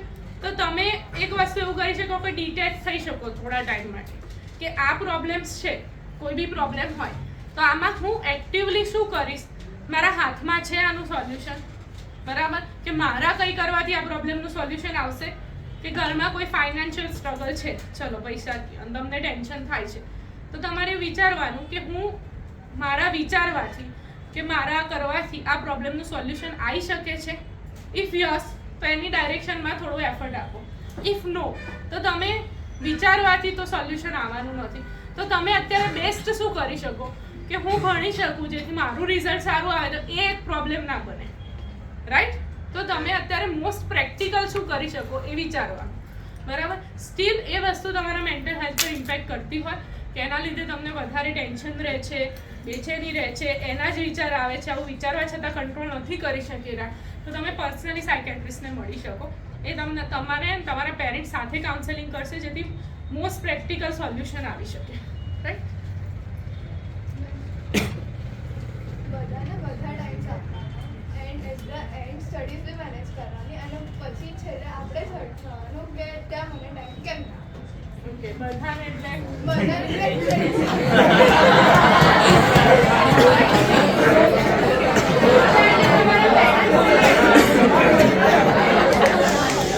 એક minute, this is a genuine question. બધા મતલબ કે કેટલા ઇમ્પોર્ટન્ટ લોકો છે, બરાબર? કે તમારા પેરેન્ટ્સને એવું છે કે ટાઈમ આપો, તમારા ફ્રેન્ડ્સ છે કે જનરલી ફ્રેન્ડ્સ છે. યસ, તો ફ્રેન્ડ્સને ટાઈમ નહીં આપો અને આપીએ છે એન્ડ વાંચીએ બી છે, સ્ટડીઝ બંને મેનેજ થાય છે, બટ એટ ધ એન્ડ પોતે જ હટ થવાનું અને પોતા એ લોકોની ભૂલ હોય તો અમે એક્સેપ્ટ કરીને કરવાનું. તો આઈ થિંક એવા ફ્રેન્ડ્સ યોગ્ય નથી. ના ના ના ના એવું અને તમારી friendship અને મોસ્ટલી તમારે એવું છે કે ફ્રેન્ડશિપ મેન્ટેન રહેવી જોઈએ અને સ્ટડીઝ. ઓકે, તો તમે મોસ્ટ પ્રેક્ટિકલ, મેં તમને કીધું કે આમાં મોસ્ટ પ્રેક્ટિકલ અપ્રોચ સિલેક્ટ કરવાનો કે તમારું અર્જન્ટ અને ઇમ્પોર્ટન્ટ કામ શું છે અત્યારે, કે તમે સ્ટડી કરો. અગર કોઈને ખરાબ લાગ્યું છે કે તમે ટાઈમ નથી આપી શકી રહ્યા, બરાબર, તો તમે એમને એક્સપ્લેન કરો કે આ અત્યારે મારો ઇમ્પોર્ટન્ટ ટાઈમ છે, હું આ સ્લોટમાં મેં તમારી સાથે વાત કરી લીધી છે, આનાથી વધારે હું નહીં આપી શકું. ઇફ એ સમજે છે એ વસ્તુ, તો એ તમારા સારા ફ્રેન્ડ છે એટલે સમજે છે.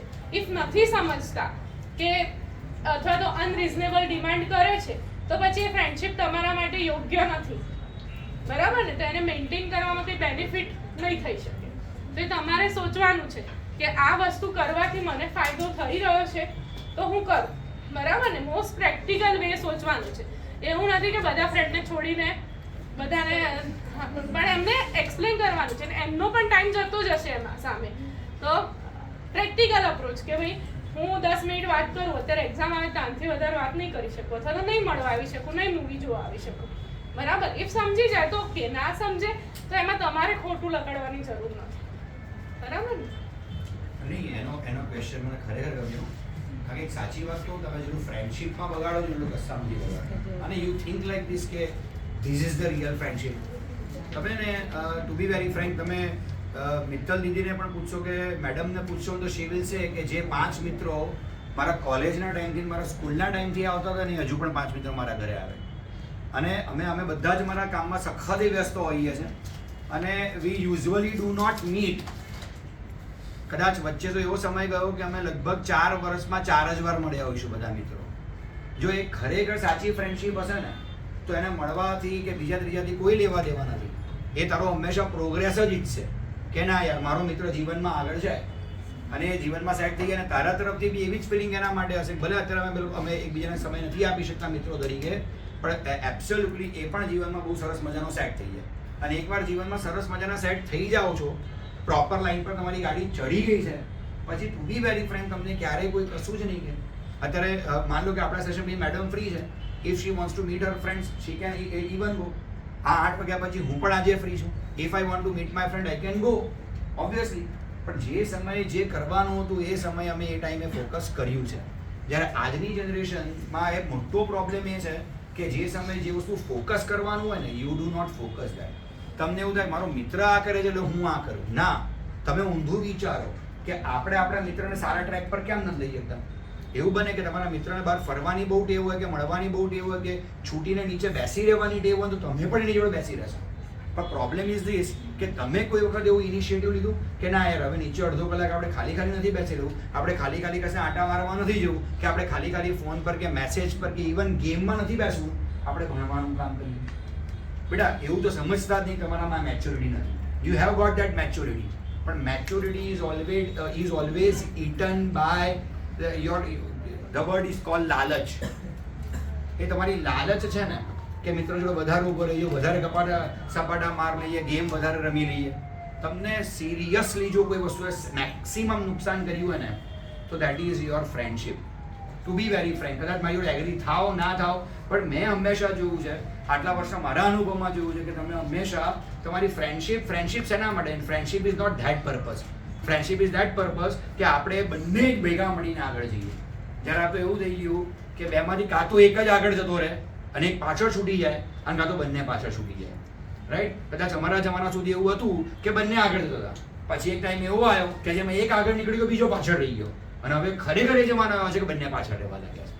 તો સિરિયસલી આ વસ્તુને ખરેખર મૈત્રીનો ક્વેશ્ચન બહુ સુપર્બ હતો કે તમારે આ વસ્તુ સમજવાની જરૂર છે. અને ચલો નથી સમજ્યા અત્યાર સુધી ઇટ્સ ઓકે, પણ લાસ્ટ 2 મંથ્સ તો આપણને આપણા પર લાગવું જોઈએ. મેડમ એક બહુ જોરદાર વાત કહી તમે સાંભળીને કે એ write a letter to your future. આજે મેમ પાસે નહીં હોય ને આઈફોન તો એ ચલાવી લેશે, રાઈટ? મેડમ પાસે નહીં હોય ને કાર તો એ ચલાવી લેશે.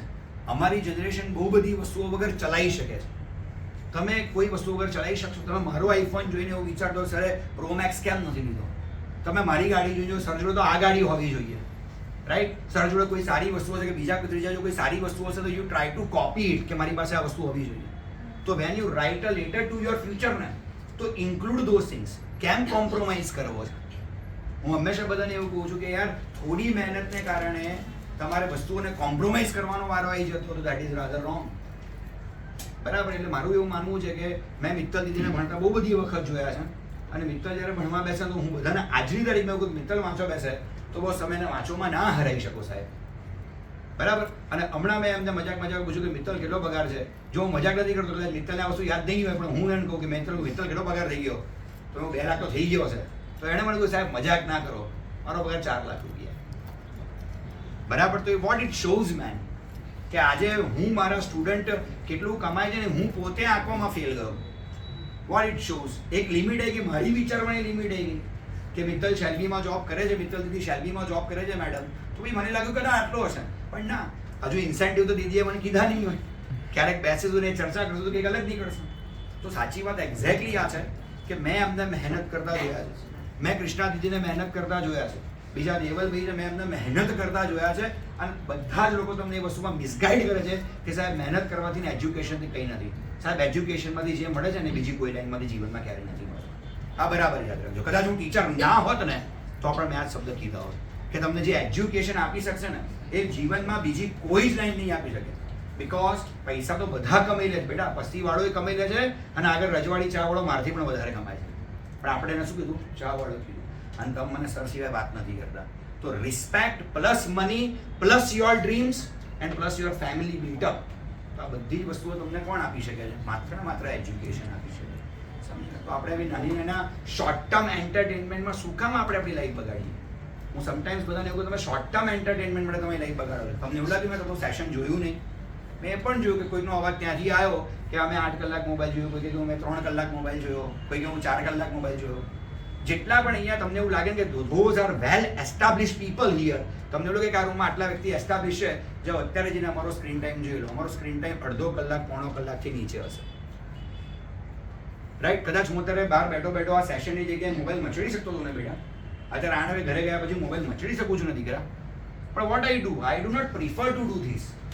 આઈ પ્રિફર કે મારે શું કરવાનું છે એ. અને કદાચ અમે લોકો આ કરશું તમને કોઈ ફરક નહીં પડી જાય. મિત્તલ દીદી કરી ને 1 કલાક રીલ જોશે તો એમનો પગાર ઓછો નથી થઈ જવાનો, એમનું ઇન્સેન્ટિવ ઓછું નથી થઈ જવાનું, મારા ઓપરેશન પર એમને જે મળતા હશે ઓછા નથી થઈ જવાના, દીદીને જે બી સેશન્સ લેતા હશે કે જે પણ એમના પેશન્ટ હશે એ વાત ઓછી નથી થઈ જવાની. પણ what we understand the importance of that thing. અમને ખબર ભાઈ આને અડધો કલાકથી વધારે આપવા જેવી વસ્તુ જ નથી, તો આપણે અડધો કલાકથી વધારે આપીને શું કામ? જો અમે ના આપતા હોય તો તમારે બિલકુલ ના આપવું જોઈએ, રાઈટ? આ 4 કલાક 5 કલાક સ્ક્રીન ટાઈમ મારા માટે તો આઘાતજનક હતો, ટુ બી વેરી ફ્રેન્ક. અને આ બાબતથી કેટલો ઘરમાં કકડાટ થતો હશે એ ધ્યાનથી જોજો. રોજ મા બાપ જોડે ઘર્ષણ થતું હશે અને મા બાપને ધીમે ધીમે તમે નહીં ગમતા હોય, ધીમે ધીમે તમને મા બાપ ગમતા બની જશે. શેને કારણે? એક નોનસેન્સ મોબાઈલ ફોનને કારણે.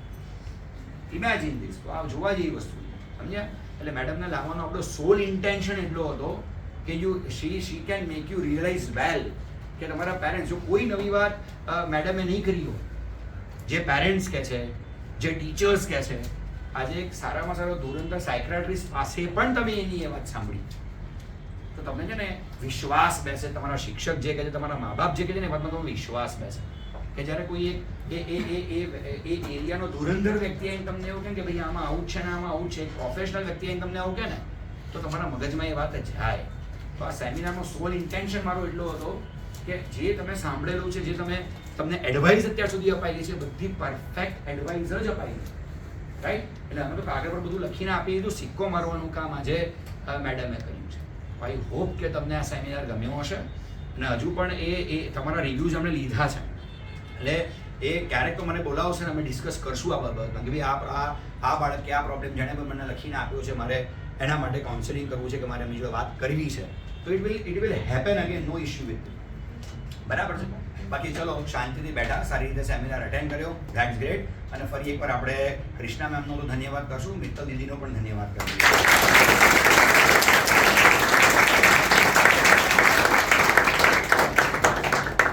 ઘરે જઈને જે ટાસ્ક કીધા છે ખાસ 2 મહિના તો કરવાના જ છે. અને આ સ્ટાર્ટ છે, 10th ની એક્ઝામ એન્ડ નથી, સ્ટાર્ટ છે તમારા કરિયરનો, તમારી લાઈફનો, એવરીથિંગ અહીંથી ચાલુ થાય છે. તમને એન્જોય કરવાનો પૂરતો ટાઈમ મળશે લાઈફ ટાઈમમાં, ઘણા વેકેશન્સ મળશે, ઘણું ફરવા જવાનું મળશે, ફોન રમવાનો પણ ઘણો ટાઈમ મળશે. પણ આ 2 મહિના ફરી પાછા નહીં આવે, બરાબર ને? પછી રિઝલ્ટના દિવસે અફસોસ કરશો કે આ 2 મહિના આવું કર્યું હોત તો સારું હતું. એની જગ્યાએ આજથી કે આ 2 મહિના શું કરી શકું કે જેથી સારું થાય, એના પર ફોકસ કરશો તો બહુ જ સારું. અને રિઝલ્ટ માટે નહીં, પર ફ્યુચર લાઈફ માટે તમારું બહુ સારું પ્રોગ્રેસ થશે, રાઈટ? અને કોઈ બી તમારું રિલેશન છે એને તમારા પેરેન્ટ્સના રિલેશન સાથે કમ્પેર કરી લેવાનું કે સ્ટાન્ડર્ડ રિલેશનશિપ શું છે તમારા માટે, કે મારા પેરેન્ટ્સ મારી જોડે આ એક્સપેક્ટેશન રાખે છે કે હું એમને આટલો બધો ટાઈમ આપું, કે હું બેસીને એમની જોડે ગપ્પા મારું 2-3 કલાક. તો પછી ફ્રેન્ડ્સને એવી એક્સપેક્ટેશન હોય તો એ તમારા બેસ્ટ ઇન્ટરેસ્ટમાં કદાચ ના વિચારતા, બરાબર ને? તો તમારા પેરેન્ટ્સ સૌથી સારું તમારા બેસ્ટ ઇન્ટરેસ્ટમાં. કદાચ અત્યારે તમને એવું થતું હોય કે ના એ લોકો તો બોલ્યા કરે છે, બહુ એક્સપેક્ટેશન રાખે છે, પણ એમને તમારો કેલિબર ખબર છે કે એ આટલું કરી શકશે, બરાબર ને? હા, કદાચ થોડું વધારે હશે તો એ તમારા રિઝલ્ટ જોઈને રડવાના નથી, ખુશ જ થવાના છે, 10 જણને ફોન કરીને કહેવાના છે. એ દિવસે તમે ખુદ રિયલાઇઝ કરશો. અને તમારા ટીચર પણ દરેક રિઝલ્ટ માટે શાબાશી આપવાના છે. એવું નથી કે 60% વાળાને એમ કહેશે કે ભાઈ જા ક્લાસની બહાર, તારે તો આટલા જ આવ્યા, એવું નથી. પણ 50ના 60 આવ્યા હશે ને તો એને સ્ટેજ પર ઊભું રાખીને કહેશે કે આને આટલી મહેનત કરી છે, બરાબર ને? તો તમારી જે એક્સપેક્ટેશન્સ છે પેરેન્ટ્સની, જો થોડી અનરિયાલિસ્ટિક હોય, કારણ કે મોસ્ટ ઓફ ધ ક્વેશ્ચન્સમાં એવું હતું, તો એ તમે એમની સાથે ડિસ્કસ કરો. કદાચ એવું હોય કે તમે નથી એફર્ટ આપી રહ્યા તો તમારું બેસ્ટ આપવાનો ટ્રાય કરો. છતાં એવું થઈ રહ્યું છે કે નથી, તો પછી તમારા ટીચર્સ સાથે મળાવો. ટીચર્સની પણ એવી હોય તેમની સાથે ડિસ્કસ કરો, બરાબર? કદાચ તમને 2 વસ્તુ નવી શીખવા મળશે કે કેમ એ લોકો એવું વિચારે છે કે તું આ કરી શકે છે, પોતે કેમ નથી વિચારતા ને નથી થતું, બરાબર? કદાચ તમારાથી થઈ જશે એ વસ્તુ, બરાબર ને? અને ફ્રેન્ડશિપ પણ ઇમ્પોર્ટન્ટ છે, એવું નથી કે નથી, પણ સારી ફ્રેન્ડશિપ, ક્વોલિટી ફ્રેન્ડશિપ ઇમ્પોર્ટન્ટ છે. અત્યારે કદાચ 15 ફ્રેન્ડ્સ હશે, બરાબર? આખી લાઈફ 15 નથી રહેવાના અને કોઈના નથી રહેતા, બરાબર? 2 કે 3 મિત્રો હશે જ્યારે 30ના થશો ને ત્યારે, અને એ જ કામના હશે. અડધી રાતે ફોન કરશો તો એ આવશે, બાકી 15 કોઈ નહીં ઉપાડે. કે બીમાર હશો કે હોસ્પિટલમાં હશો તો કોઈ જોવા નહીં, રાઈટ? તો એ ઇમ્પોર્ટન્ટ વસ્તુ પર ટાઈમ સ્પેન્ડ કરો. તમને એ વસ્તુ અત્યારે અર્જન્ટ લાગે પણ ઇમ્પોર્ટન્ટ નથી, તમારો ટાઈમ સ્લોટ ખાય છે, તો કઈ વસ્તુ અર્જન્ટ લાગે છે પણ ઇમ્પોર્ટન્ટ નથી ને એ આઈડેન્ટિફાઈ કરવી બહુ જરૂરી છે, બરાબર ને? એ શેડ્યુલમાં ખાસ આઈડેન્ટિફાઈ કરવાની છે પેલી 2 કે જે ટાઈમ ખાય છે, urgent not important, not urgent not important, બરાબર ને? તો એ 2 વસ્તુ આઈડેન્ટિફાઈ કરીને એને દૂર કરો તો તમારો એટલું ટાઈમ ટેબલ વધી હશે ને કે ટાઈમ જ ટાઈમ લાગશે કે ભણું છું ને તો એ 12 કલાક આંટો મારવાનો ટાઈમ મળી ગયો, બરાબર ને? ઓકે.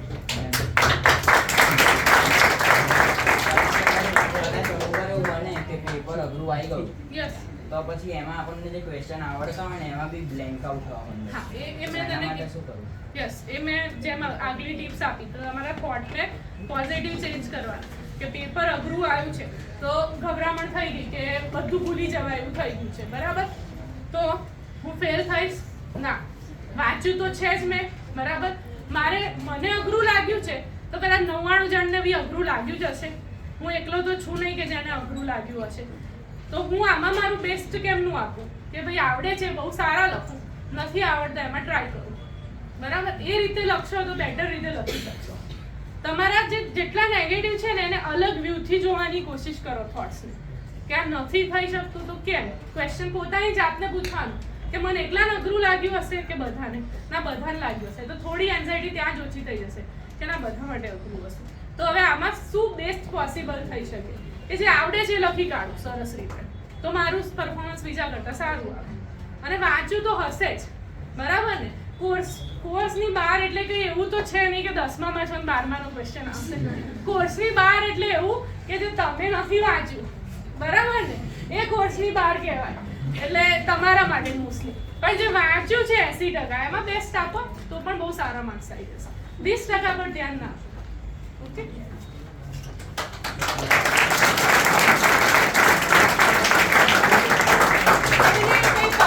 પ્રોબ્લેમ હોય, ક્વેરી હોય, તમે સરને મળી શકો. આપણે પર્સનલી પણ સેશન લઈ શકીશું, એનો વાંધો નથી. કોઈને કોઈ ફેમિલી સ્ટ્રગલ્સ હોય, પેરેન્ટ્સ રિલેટેડ કોઈ સ્ટ્રગલ્સ હોય, તમે એકદમ સર સાથે વાત કરી શકો. બરાબર, ટ્રસ્ટેડ તમારા ગાઈડ છે એવી રીતે. જો એમને પણ લાગશે તો આપણે કમ્બાઈન સેશન પણ કરી શકીશું. બરાબર છે. બાકી ઇન જનરલ ક્વેરીઝ સર તમારી ઓલમોસ્ટ સોલ્વ કરશે. મોસ્ટલી ક્વેરીઝ સબ્જેક્ટ રિગાર્ડિંગ છે કે આ સબ્જેક્ટ અઘરા પડે છે, ઇઝી પડે છે, તો એ તમે તમારા જેમ અહીંયા લખીને કીધું એમ તમારા ટીચર્સને કહો કે મને આ અઘરો પડે છે, આ નથી સમજમાં આવતું. શું નથી સમજમાં આવતી? તો એ લોકો ગાઈડ કરશે, સમજમાં આવી જશે. બાકીની એક્સપેક્ટેશન રિલેટેડ છે મેં મહદ અંશે તમને કીધું. એ સિવાય પણ તમને એવું લાગતું હોય તો તમે મળી શકો. હેલ્પલાઇન જણાવી એના પર કોલ કરી શકો. રાઈટ? ચલો